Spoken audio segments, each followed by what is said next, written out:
latest death toll that we've reported is nearly 100. By eyewitness accounts, many, if not most, appear to be civilians, children. I know you don't speak for the government of Israel, but as Israel's ally, do you have anything to say about this? We are deeply concerned by the loss of civilian life in this incident. This was a horrifying incident with a horrifying result.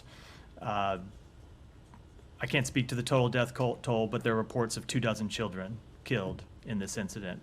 No doubt a number of them are children who have been fleeing the effects of this war for more than a year now. We have reached out to the government of Israel to ask what happened here. We don't yet know the underlying circumstances. We have not gotten a full explanation from them about what happened. But you step back and look at where we are in this campaign. We are a year into the government of Israel's military campaign in Gaza. And Israel has decimated Hamas's military capabilities. It has decimated Hamas's leadership. It has, through its military action, ensured that Hamas does not have the ability to repeat the attacks of October 7th. And all of that, getting to here, came at great cost to civilians in Gaza, which is, of course, often the case when civilians are caught in the crossfire in conflict. And so that tragic cost to civilians continues today, quite notably in this strike, which seems to have claimed significant civilian life, and it is another reminder of why we need to see an end to this war. This, and what's the utility at this point? So you have to take that question to the government of Israel. So I will say that as the secretary said, yes, their strategic goals have largely been met. Now, there is a strategic goal that remains incredibly important, and that is to return all of the hostages. But as you have heard any number of leaders in our government speak to for some time, from the president to Secretary Blinken to Secretary of Defense Austin, it is critically important, not just to the people of Gaza, but to Israelis and to Israel's own security, that Israel be mindful of achieving larger security, that Israel be mindful of achieving a larger strategic success, and that they be mindful of finding a way to end this campaign in a way that brings the hostages home and in a way that ensures their security, and not just continuing in an endless, perpetual conflict. This was what it was. Look, so not to get ahead of things, but when it comes to assessing any one individual strike, it's something that we have to be very deliberate about and take time to assess the underlying circumstances to decide whether there was any particular potential legal violation and what the implications of that would be.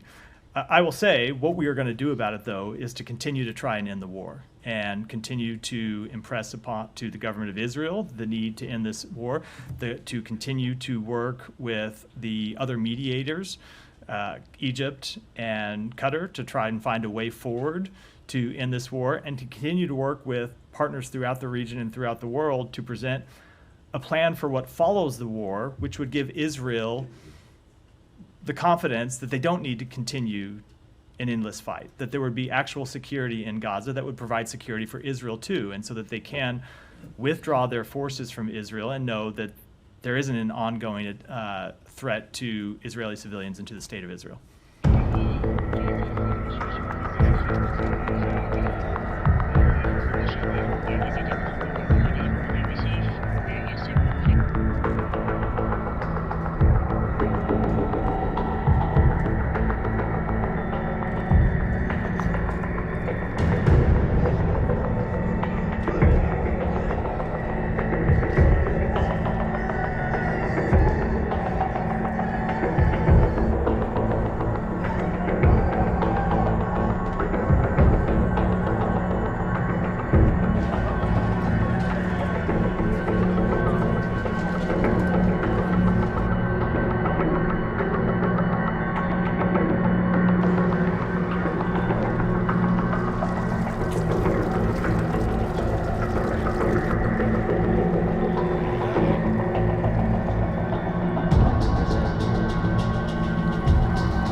you.